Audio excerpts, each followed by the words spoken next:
Hello students, NCERT class 10th maths में आप सभी का स्वागत है। आज हम प्रश्नावली 15.1 का क्वेश्चन नंबर 10 पढ़ेंगे। तो आइए क्वेश्चन नंबर 10 पढ़ लेते हैं, जिसके अंतर्गत हमें बताया गया है कि एक पिग्गी बैंक्स मीनिंग क्या है कि जैसे बचपन में आप सभी ने गुल्लक रखा होगा अपने पास में, जिसके अंदर आपको जो भी पैसे दिए जाते थे आप उस गुल्लक में डालते थे, तो उसे आप एक अपना गुल्लक ही समझ सकते हैं कि जैसे एक गुल्लक में या एक पिगी बैंक में 50 पैसे के 100 सिक्के हैं, 1 रुपए के 50 सिक्के हैं, 2 रुपए के 20 सिक्के हैं और 5 रुपए के 10 सिक्के हैं। यदि पिगी बैंक को हिलाकर उल्टा करके एक सिक्का निकालने के परिणाम समप्रायिक हैं। समप्रायिक मतलब कि उसमें से कोई सा भी सिक्का हो सकता है। जैसे हमने उसको उल्टा किया तो कोई सा भी सिक्का आपके आ सकता है, चाहे वो 50 पैसे का हो, 1 रुपए का हो, 2 का हो या 5 का हो। उनके आने की प्रायिकता, किसी की सिक्के के आने की प्रायिकता क्या होगी, इसी तरह से होगी, यानी समप्रायिक होगा। तो इसकी क्या प्रायिकता है कि वह गिरा हुआ सिक्का 50 पैसे का होगा, और दूसरा क्वेश्चन है आपका कि वह 5 रुपए का नहीं होगा। तो सबसे पहले देखो, हम ये इसमें कुल परिणामों की संख्या ज्ञात करेंगे कि कितने अपने पास में सिक्के हैं और वो एक सिक्का बाहर आने के कुल परिणाम क्या क्या हैं। तो सबसे पहले देखो, अपने पास में कुल सिक्के कितने हैं उतने ही अपने कुल परिणाम होंगे। तो कुल परिणामों की संख्या कितनी है, 180। 180 कैसे, जैसे देखो अपने को पिग्गी बैंक में कहा गया है 50 पैसे के 100 सिक्के, यानी 50 पैसे, और इसके कुल कितने सिक्के हैं अपने पास में, 100। 1 रुपया, 1 रुपए के कितने सिक्के हैं अपने पास में, 50। 2 रुपए, 2 रुपए के कितने सिक्के हैं अपने पास में, 20 सिक्के। और 5 रुपए के कितने सिक्के हैं, 5 रुपए के हैं 10 सिक्के। तो कुल सिक्के कितने होंगे, 100, 50, 150, 170 और 180। इस तरह से अपने पास में कुल सिक्के हो गए 180। तो कुल परिणामों की संख्या तो मेरे ख्याल से समझ में आ गई होगी सभी को। तो कुल परिणामों की संख्या हो गई अपने पास में 180 सिक्के। अब है 50 पैसों के सिक्कों की संख्या। हमें प्रश्न में कहा गया है कि 50 पैसे का वो है एक सिक्का जो हम पिगी बैंक को उल्टा करके निकालेंगे, वह एक सिक्का 50 पैसे का होने की प्रायिकता अपने को ज्ञात करनी है। तो वो 50 पैसे का सिक्का होने की प्रायिकता क्या होगी कि 50 पैसे के सिक्के कुल कितने हैं अपने पास में, 100 हैं। तो उन 100 में से अगर एक सिक्का आएगा तो कोई भी एक सिक्का आ सकता है, इसलिए 50 पैसे के सिक्के होने की अनुकूल प्रायिकता या अनुकूल परिणाम अपने पास कितने आ जाएंगे, 100 आ जाएंगे। ये बात सबकी क्लियर हो गई ना। जितने 50 पैसे के सिक्के होंगे उसी में से ही तो एक सिक्का 50 पैसे का निकलेगा, इसीलिए अनुकूल परिणामों की संख्या हो जाएगी इसमें 100। प्रायिकता का सूत्र क्या है, मैंने आपको पहले भी बताया है, इसको अच्छे से याद कर लें। जब भी क्वेश्चन आए आपको प्रायिकता का सूत्र तो सभी को उसमें लिख के आना ही है। तो प्रायिकता का सूत्र होता है प्रायिकता बराबर अनुकूल परिणामों की संख्या बटे कुल परिणामों की संख्या। इसको हम PE से भी डिनोट करते हैं, कई बार PE भी लिखते हैं इसको हम। तो अनुकूल परिणामों की संख्या अपने पास में कितनी है, 100 है। कुल परिणामों की संख्या कितनी है, 180 है। तो आंसर क्या हो जाएगा, 100/180।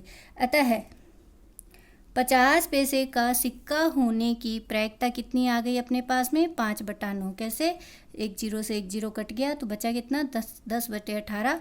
तो 2 के पाड़े से काटो, 2 पंजे 10 और 2 नमकी 18। तो 5/9 अपना आंसर हो जाएगा।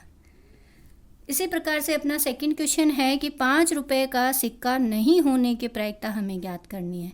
तो 5 रुपए के सिक्के कितने हैं अपने पास में, 10 हैं। तो 5 रुपए का सिक्का नहीं होने की प्रायिकता क्या हो जाएगी, तो सबसे पहले 5 रुपए के सिक्के होने के कुल परिणामों की संख्या। तो कुल परिणामों की संख्या तो वही सेम ही रहेगी, 180 सिक्के, क्योंकि इन सभी सिक्कों को हम जोड़ लेंगे। और 5 रुपए का सिक्का नहीं होने के अनुकूल परिणामों की संख्या होगी कितनी, 170। अब ये 170 कैसे आया कि कुल सिक्के हैं अपने पास में 180 और 5 रुपए के कितने सिक्के हैं, 10 हैं। तो ऑब्वियस है कि 5 रुपए का सिक्का नहीं होगा तो वो बचे हुए सिक्के होंगे, तो 10 अपन घटा देंगे तो कितने सिक्के होंगे। अब 5 रुपए का सिक्का इस 170 के अंदर नहीं है। तो 5 रुपये का सिक्का नहीं होने की अनुकूल परिणामों की संख्या कितनी हो जाएगी अपने पास? 170। तो वही प्रायिकता का सूत्र लगाएंगे, अनुकूल परिणामों की संख्या बटे कुल परिणामों की संख्या। अनुकूल परिणाम अपने पास में आ गए 170 और कुल परिणाम है 180। तो आंसर हो जाएगा 170 बटा 180, 0 से 0 कट गया, 17 बटे 18। इस तरह से हम क्वेश्चन नंबर 10 हल कर लेंगे। इसी प्रकार हम क्वेश्चन नंबर 6 हल करते हैं। क्वेश्चन नंबर 6 हल करने के लिए देखो, हम सबसे पहले क्वेश्चन 6 को पढ़ लेते हैं और इसको ध्यान से समझते हैं कि इसमें कहा क्या गया है। क्वेश्चन 6 में कहा है कि एक थैले में केवल नींबू की महक वाली मीठी गोलियां हैं, यानी कि एक थैले में सिर्फ और सिर्फ नींबू की महक वाली ही गोलियां हैं। मालिनी बिना थैले में झांके उसमें से एक गोली निकालती है। तो एक गोली निकालेगी तो वो कौन सी गोली निकलेगी? नींबू वाली तो गोली निकलेगी। तो इसकी क्या प्रायिकता है कि वह निकाली गई गोली संतरे की महक की है। तो नींबू की महक में संतरे की महक आती है क्या? नहीं आती ना। इसीलिए ये जो पहला पॉइंट है अपना कि संतरे के महक वाली गोली होगी ही नहीं उसमें, और जब उसमें संतरे के महक वाली गोली होगी ही नहीं तो उसके अनुकूल होने की प्रायिकता क्या हो जाएगी? 0। और जब अनुकूल होने की प्रायिकता ही 0 हो जाएगी तो उस समय अपनी प्रायिकता क्या आ जाएगी? 0। तो सबसे पहले पहला पॉइंट तो अपना क्या आ गया? इसमें 0 आ गया। इसी प्रकार इसमें दूसरा पॉइंट कहा है कि नींबू के महक वाली गोली। तो ऑब्वियस है कि जब थैले में सारी गोलियां ही नींबू के महक वाली है तो उसमें से अगर हम एक भी गोली निकालेंगे तो वो किसकी महक होगी? नींबू की महक होगी। यानी कि ये कौन सी घटना होगी? निश्चित घटना होगी। तो इसके होने की प्रायिकता क्या होगी अपनी? 1 होगी, क्योंकि ये निश्चित घटना है, नींबू की महक वाली ही गोली निकलेगी, इसलिए उसकी प्रायिकता क्या हो जाएगी? 1 हो जाएगी। इसी प्रकार से हम क्वेश्चन नंबर 7 हल करते हैं। 7 में क्या कहा गया है अपने को कि यह दिया हुआ है कि 3 विद्यार्थियों के एक समूह में से 2 विद्यार्थियों के जन्मदिन एक ही दिन न होने की प्रायिकता 0.992 है। यानी कि अपने को प्रश्न में कहा गया है कि 2 विद्यार्थियों के, क्वेश्चन नंबर 7,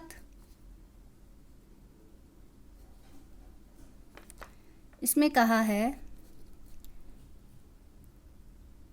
2 विद्यार्थियों के जन्मदिन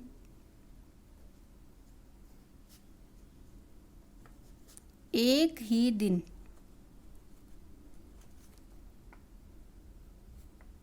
नहीं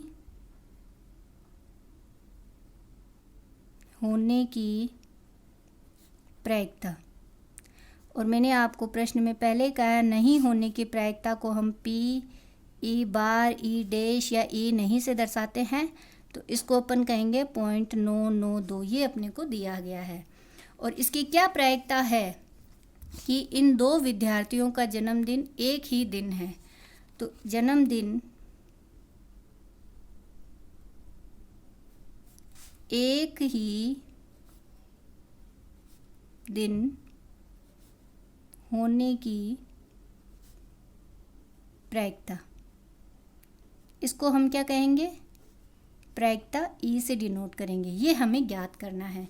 तो सूत्रानुसार हम सभी जानते हैं कि प्रायिकता E और प्रायिकता E नहीं का जोड़ 1 होता है। प्रायिकता E हमें ज्ञात करना है और प्रायिकता E नहीं का मान हमें दिया है 0.992।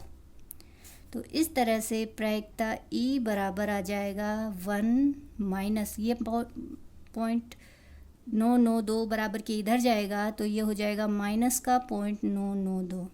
इसको घटाना हम सभी को आता ही है। इसको हम कैसे घटाएंगे कि सबसे पहले 1 है, 1 के नीचे 0.992 दे रखा है, पॉइंट के ऊपर पॉइंट, ऊपर हम लगा देंगे 0 0। कैसे घटाएंगे? 0 में से 2 नहीं घट सकता, 0 में से 9 नहीं घट सकता, फिर 0 में से 9 नहीं घट सकता तो यह इस 1 से उधार लेगा, फिर इससे उधार लेगा, तो यहाँ 10 है, यहाँ 9 हो जाएगा, फिर उससे उधार लेगा, यहाँ 8 हो जाएगा। 8 में से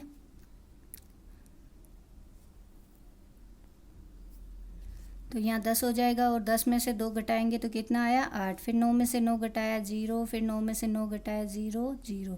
तो अपने पास में एक में से जब अपन 0.992 घटाएंगे तो अपने पास आंसर कितना आ जाएगा 0.008। थोड़ा सा दशमलव के मान को घटाना आप थोड़ा सा ध्यान से देखें सभी बच्चे। तो इस तरह से हम क्वेश्चन नंबर 7 को हल कर सकते हैं। इसी प्रकार से हम अगला क्वेश्चन देखते हैं, क्वेश्चन नंबर 8। तो देखो बच्चों, क्वेश्चन नंबर 8 आपका बहुत ही सरल सवाल है, बहुत ही आसान है। और इस सवाल को हल करने के लिए अपने को सबसे पहले ये सोचना है कि इसमें एक प्रैक्टिकल वैल्यू सोचनी है कि जैसे अपने को प्रश्न में कहा गया है कि एक थैले में 3 लाल और 5 काली गेंदें हैं। जैसे ही आपका एक बैग ही है, उस बैग में 3 लाल है और 5 काली गेंदें हैं, तो कुल गेंदें कितनी हो गई 3 और 5 8 हो गई। तो सबसे पहले अपन प्रश्न को लिख लेते हैं, क्वेश्चन नंबर 8 और हल। इसको एक मैं शॉर्ट ट्रिक से ही डायरेक्ट ही बता रही हूँ आपको। तो सबसे पहले हम यहाँ लिखेंगे कुल गेंदें या कुल परिणामों की संख्या। तो कुल गेंदें अपने पास में कितनी है, लाल 3 है और 5 काली है, तो कुल गेंदें अपने पास में हो गई 8। तो कुल परिणामों की संख्या तो अपने पास में कितनी हो गई 8 हो गई। फिर अपने को प्रश्न में कहा गया है कि एक थैले में से एक गेंद यादृच्छिक निकाली जाती है। अब उस थैले में से एक गेंद हम निकालेंगे तो इसकी क्या प्रायिकता है कि इस गेंद का वो गेंद लाल हो वह गेंद लाल नहीं हो। तो देखो, लाल गेंद होने की प्रायिकता के लिए अपने पास अनुकूल स्थितियाँ कितनी हैं 3 हैं। प्रश्न में कहा है कि लाल गेंद 3 है और काली गेंद 5 है।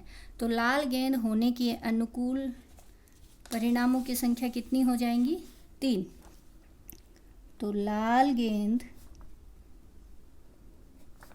होने के अनुकूल परिणामों की संख्या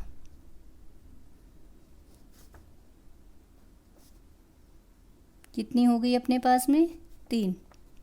सिमिलरली हमें लाल गेंद होने की प्रायिकता ज्ञात करनी है। प्रायिकता का फॉर्मूला मेरे ख्याल से सबको याद है ही कि अनुकूल परिणामों की संख्या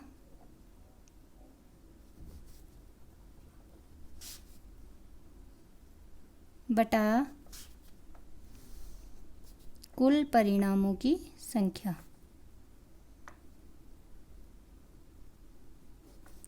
और अनुकूल परिणामों की संख्या अपने को प्रश्न में दे रखा है कि लाल गेंद 3 है तो 3 और कुल परिणामों की संख्या है 8। तो आंसर हो जाएगा 3/8। ये है अपना पहला पॉइंट। सिमिलरली सेकंड पॉइंट अपने को कहा है लाल गेंद नहीं होने की प्रायिकता। तो कुल गेंदें तो इतनी ही रहेंगी 8 रहेंगी और लाल गेंद नहीं होने की प्रायिकता। इस प्रश्न को आप 2 तरीके से भी कर सकते हैं। नहीं होने के अनुकूल परिणामों की संख्या हम ये ज्ञात कर लेते हैं। तो देखो, लाल गेंद नहीं होगी तो कौन सी गेंद होगी। ऑब्वियस है कि जो गेंद आपने निकाली वो लाल नहीं है तो कौन सी गेंद है, मान लो काली गेंद है।